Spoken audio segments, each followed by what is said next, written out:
चरित्र की पावन कथा। भगवान शंकर की पावन कथा को श्रवण करेंगे।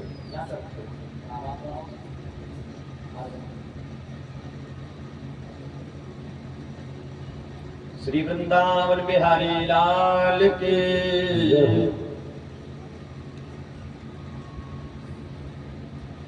सती जी भगवान शंकर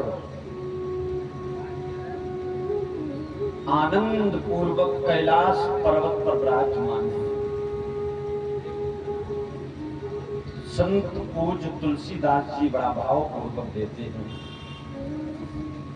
एक बार त्रेता युग माही शंभु गए कुंभजिरिस माही। एक बार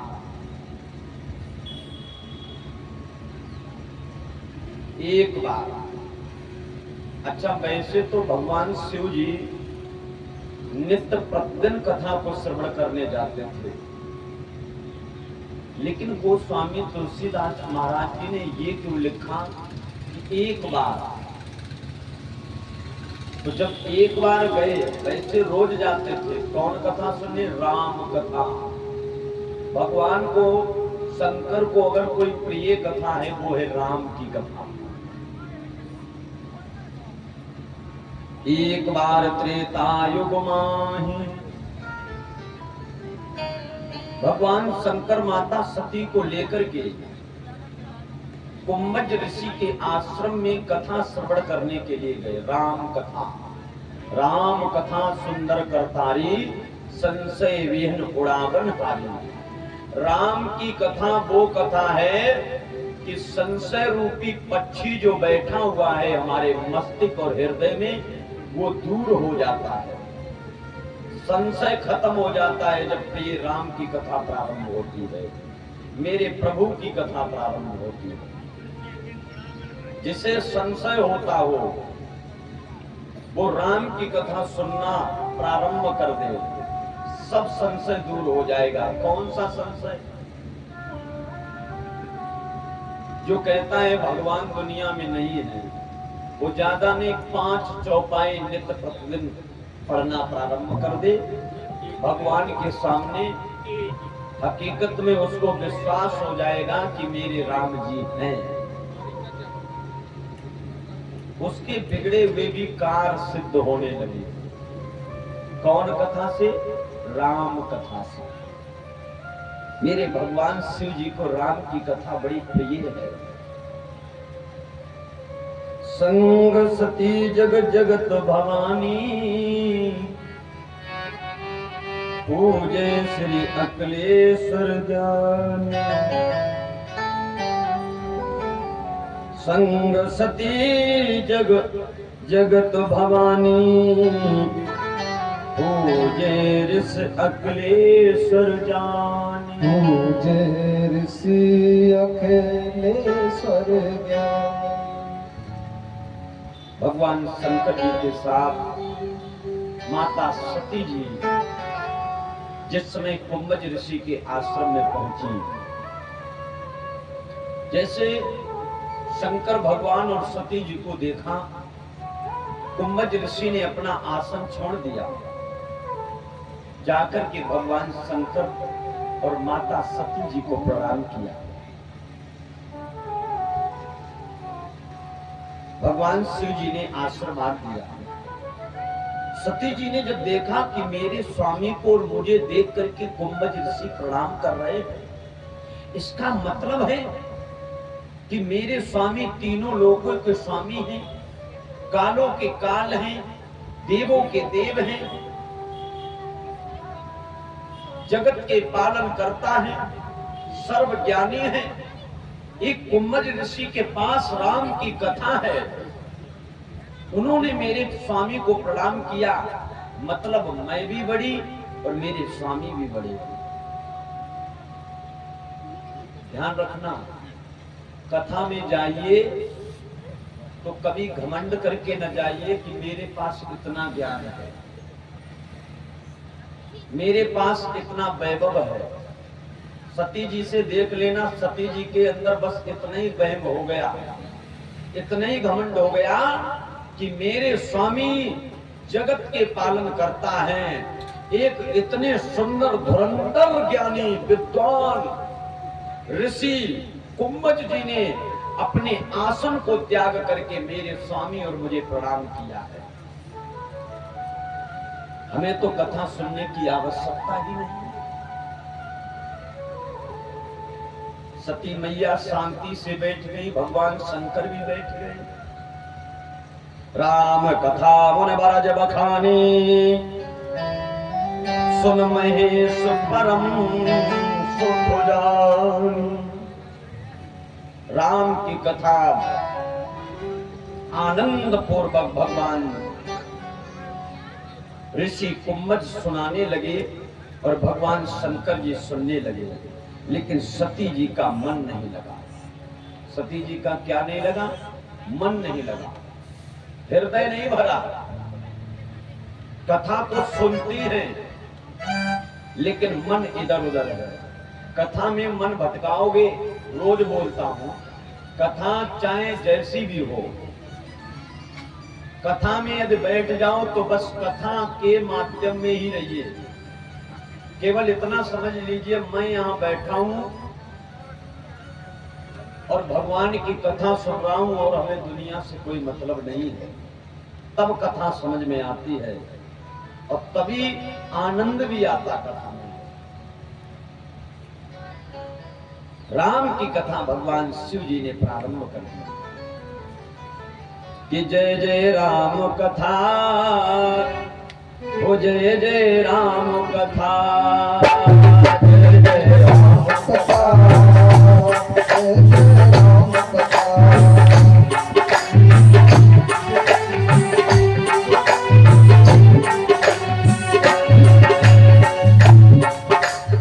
इसे श्रवण कर मिट जाती है, इसे श्रवण कर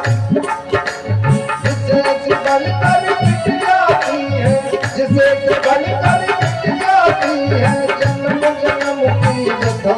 जय जय राम कथा, जय जय राम कथा,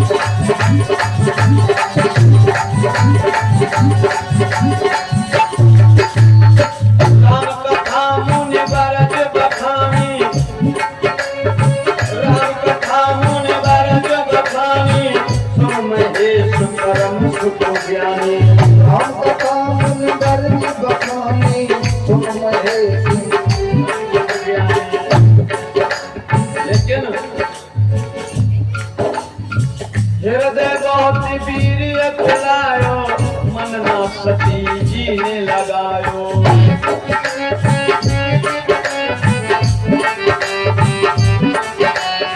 हृदय वीर्य बहुत खिलायो, सती जी ने मन न लगायो। ओ जय जय राम कथा, ओ जय सिया राम कथा, जय जय राम कथा, जय सिया राम कथा।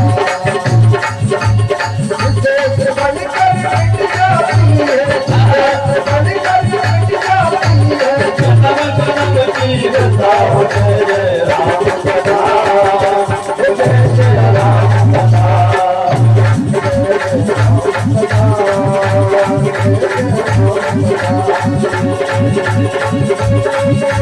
कथा।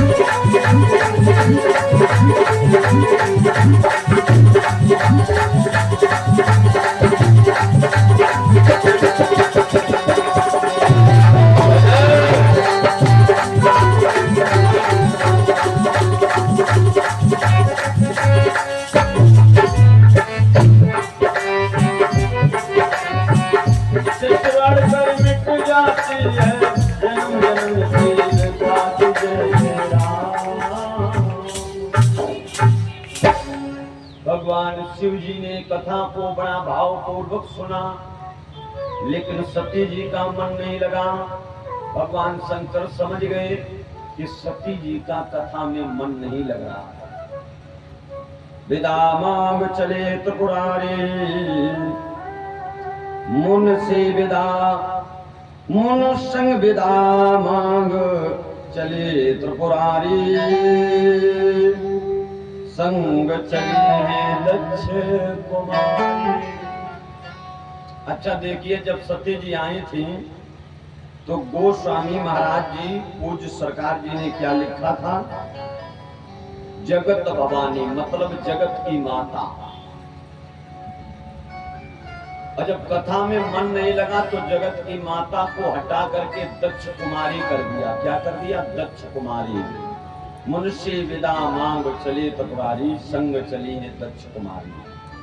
अब कौन हो गई? दक्ष की सुता, मतलब प्रजापति दक्ष की बेटी का उपाधि दे दी गई। किसकी दे दी गई? बेटी की उपाधि।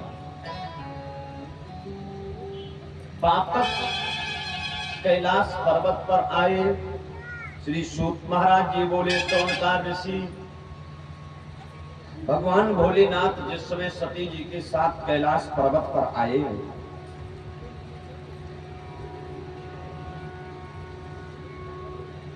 वो समय कौन सा है? त्रेता युग का। पिता दशरथ माता कैकेयी के आज्ञा अनुसार भगवान राम जी 14 वर्ष वनवास के लिए वन को प्रस्थान करें।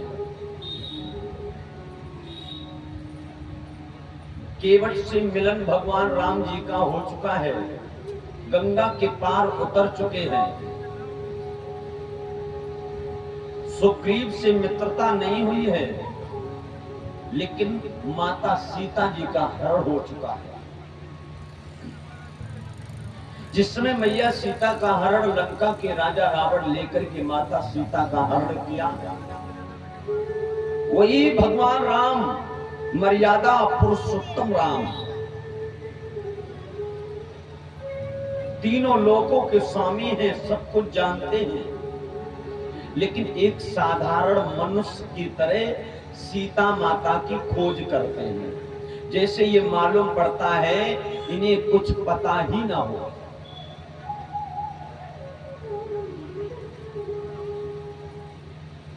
जैसे ही आगे बढ़े, पशु पक्षियों जीव जंतुओं से पूछते हैं, हे खगमृग, हे मधुकर श्रेणी, तुम देखी सीता मृग नैनी। पशु पक्षियों से पूछते हैं, तुमने मेरी सीता को देखा है? अगर देखा हो तो बता दीजिए। ऐसा मालूम पड़ रहा है जैसे प्रभु जी पागल से हो गए हैं। और भगवान चाहते तो पल भर में माता सीता को लेकर के आ जाते और क्षण मात्र के लिए रावण को मार भी सकते थे, लेकिन ऐसा नहीं प्रभु ने किया, क्योंकि मर्यादा में चलते थे।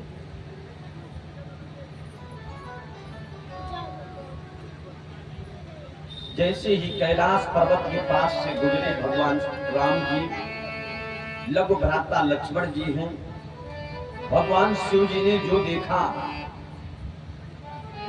मेरे प्रभु, मेरे इष्ट, मेरे स्वामी जा रहे हैं।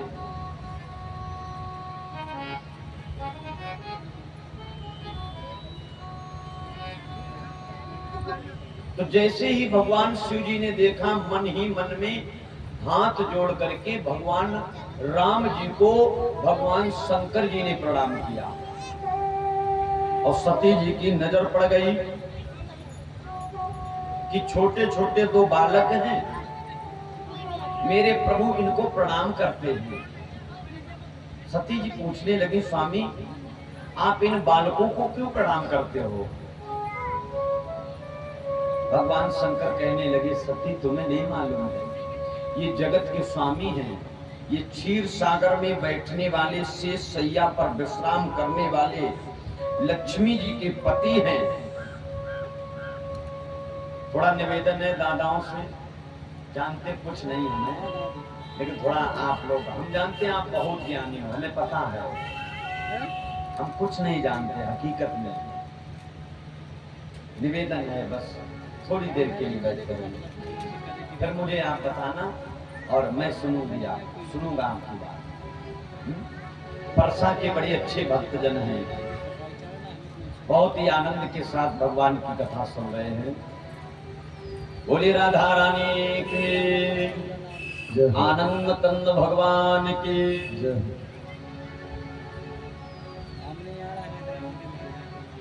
ये परमपिता परमात्मा हैं, यही तो हमारे आराध्य हैं, यही तो हमारे स्वामी हैं।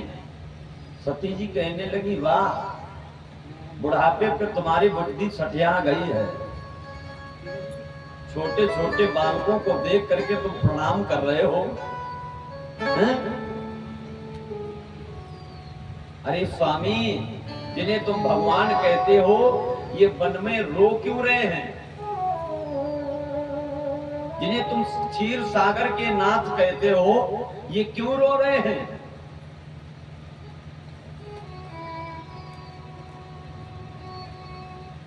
भगवान शिव बोले, देखिए सती, ये मेरे राम हैं, मर्यादा में हैं, इसलिए ये मर्यादा का उल्लंघन नहीं करना चाहते हैं। मर्यादा मत उल्लंघने, मर्यादा का उल्लंघन नहीं करना चाहते हैं, ये मर्यादा में रहकर के कार्य करना चाहते हैं। इसलिए ताकि दुनिया वालों को ये पता लग सके कि एक भगवान होकर के भी कष्टों का सामना किया। भगवान राम जी का जब अवतार हुआ था, जिस दिन से लेकर के जब तक प्रभु मेरे रहे इस मृतलोक में, इस पृथ्वी पर मनुष्य बनकर के, तब तक दुख ही दुख मिला। वो कैसे? जब प्रभु मेरे आए, छोटे छोटे बालक ही हो पाए, विश्वामित्र जी आजमगढ़ में लेकर के चले गए, राक्षसों का संहार करवाया, सही से खेल भी नहीं पाया प्रभु ने। राक्षसों को मारने के बाद, उनके यज्ञ को पूरा करने के बाद जनकपुरी में पहुंचे, धनुष तोड़ करके माता सीता जी के साथ विवाह संपन्न हुआ। कुछ दिन समय बीता, 14 वर्ष के लिए वनवास चले गए। प्रभु सोचने लगे, मैं 14 वर्ष वनवास जा रहा हूं, आनंद से जीवन कटेगा। रावण सीता जी को हरण करके ले चला गया। रावण से युद्ध करने के बाद भगवान जब अयोध्या में पुनः वापस आए, अयोध्या के धोबी के कहने के अनुसार माता सीता को घर से बाहर निकाल दिया। क्या कम है दुख ये? क्या ये दुख कम है? फिर जब सीता जी मिलने को आई तो वो पृथ्वी में समा गई। पृथ्वी में समाने के बाद जब भगवान फिर आगे बढ़े, जब तक मेरे प्रभु राम इस मृत्यु लोक में रहे तब तक दुख ही दुख रहा। वो किस लिए रहा? क्योंकि वो दुनिया वालों को बताना चाहते थे कि मेरे प्रिय भक्तों, मेरी संतानों, मैं एक भगवान होकर के, मनुष्य बनकर के आया, मुझे दुख मिला। तो जब मैं दुख में नहीं दहलाया तो तुम भी अपने दुख में कभी दहलाना नहीं, कभी दुख में अपने घबराना नहीं, क्योंकि दुख सुख तो आता ही रहता है। इसलिए भगवान मर्यादा में रह करके हर कार्य को किया। ये प्रतीक होती है, इस राम कथा से ये शिक्षा मिलती है कि हम लोगों को मर्यादा में रह करके हर कार्य करना चाहिए, हर काम मर्यादा में रह करके करना चाहिए। जब भगवान शंकर से सती ने ज्यादा कहा तो भगवान शिव बोले, अगर तुम्हें विश्वास नहीं है तो तुम क्या करोगी? सती जी बोली, मैं चाहती हूँ कि अगर ये भगवान है तो मैं इनकी परीक्षा लूंगी। क्या लूंगी? परीक्षा। भगवान शिव जी ने बहुत समझाया, लेकिन सती ने एक बात नहीं मानी। तब भगवान शिव जी ने विचार किया। वो स्वामी जी कहते हैं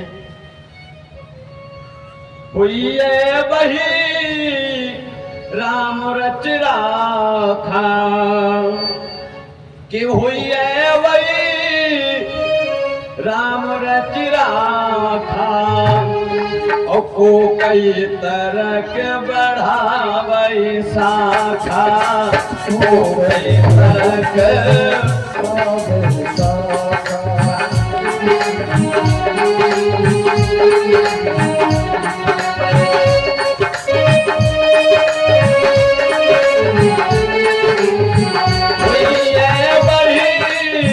राम रची राखा, हुई है वही राम रची राखा, हो कई तरह के बढ़ावई शाखा, हो कई तरह के बढ़ावई शाखा, हुई है वही जो राम रची राखा, हो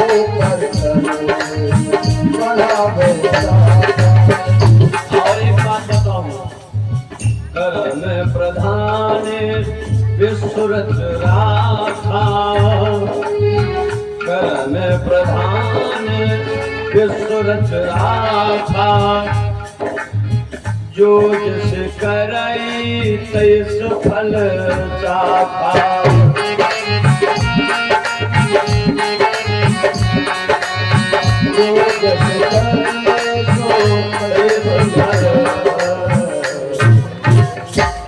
हुई वही राम रच राखा, होगा वही जो मेरे राम चाहेंगे, जो भी होगा, जो हो रहा है, जो होने वाला है, जो हो चुका है, सब अच्छा है, मेरे प्रभु जी चाहेंगे। लेकिन दूसरी तरफ कर्म प्रधान विश्वरच राखा, कर्म ही पूजा है, जैसा कर्म करोगे फल वैसे ही मिलेगा। अगर तुमने किसी का कत्ल कर दिया या किसी की चोरी कर ली और बाद में ये चौपाई कह दी, हुई वही राम रच राखा, को कई तर्क बढ़ावे शाखा, तुमने किसी का मर्डर कर दिया, अब तुम यही चौपाई बोल दीजिए, तो क्या तुम छोड़े जाओगे? मरवाने के लिए क्या राम जी आते, किसको मार दीजिए? तो इसके लिए कह दिया कर्म प्रधान, कर्मों के अनुसार फल मिलेगा तुमको। अगर तुम किसी का मर्डर करोगे तो तुम्हें सजा भुगतनी पड़ेगी।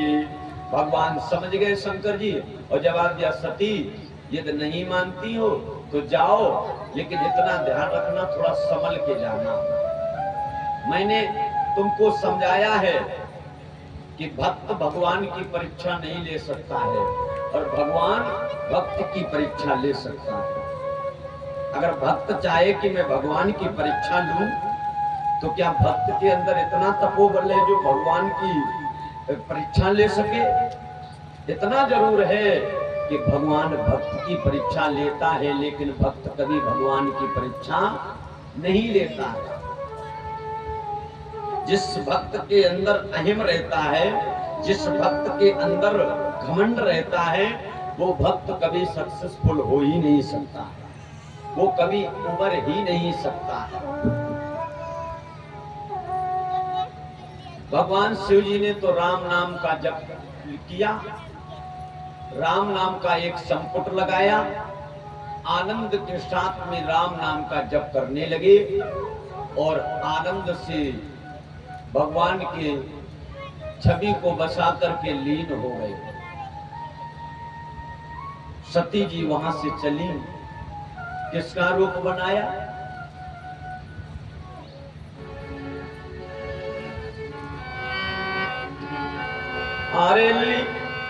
अरे लीनो सीता रूप बनाए,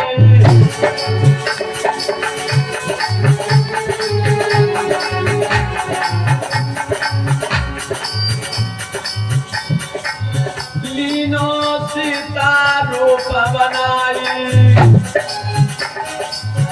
जब न मारे राम जी जाई, सती वहां पहुंची